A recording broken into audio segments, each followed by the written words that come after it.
Accounting के according बात करें तो लीज दो तरह की होती है, एक है ऑपरेटिंग लीज और दूसरी है finance lease. Operating lease is one जो आप एसेट के यूजफुल लाइफ के बहुत कम टाइम पीरियड के लिए जब एसेट को लीज पर देते हो तो उसे हम ऑपरेटिंग लीज कहते हैं, और वहीं जब आप most of the useful life time को कवर कर लेते हो तो उसे हम फाइनेंस लीज के नाम से जानते हैं या फिर कैपिटल लीज के नाम से जानते हैं। और एक मेजर डिफरेंस जो है डेट्स रिलेटेड कि फाइनेंस लीज के केस में आप लीज टर्म को एंड होने के बाद या तो बहुत ही कम रेट के ऊपर लीज रेंटल्स के ऊपर दोबारा से एक सेकेंडरी लीज के लिए दे देते हो, या फिर वो सेम एसेट जो होता है उसको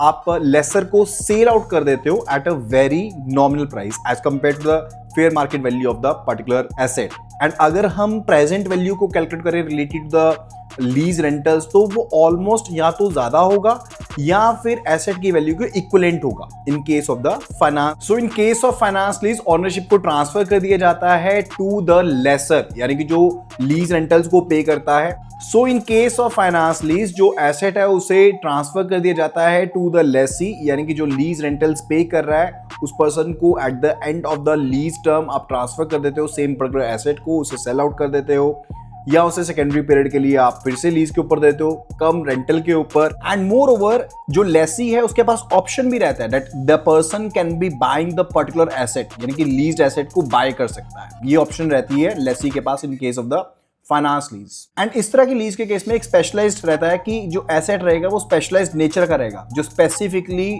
उस लेसी के द्वारा ही इस्तेमाल किया जा सकता है। एंड लेसी के पास एक राइट रहता है कि वो लीज को अगर कैंसिल करना चाहे तो कैंसिल कर सकता है, लेकिन अगर कोई नुकसान होता है लेसर को तो उसे बॉर्न आउट किया जाएगा by the Lesi. So that's all about the types of the lease primarily from the accounting point of view. ऐसी और वीडियोस के लिए फॉलो कर लेना एंड JIBC का कंप्लीट कोर्स अवेलेबल है, do join right now. Happy learning.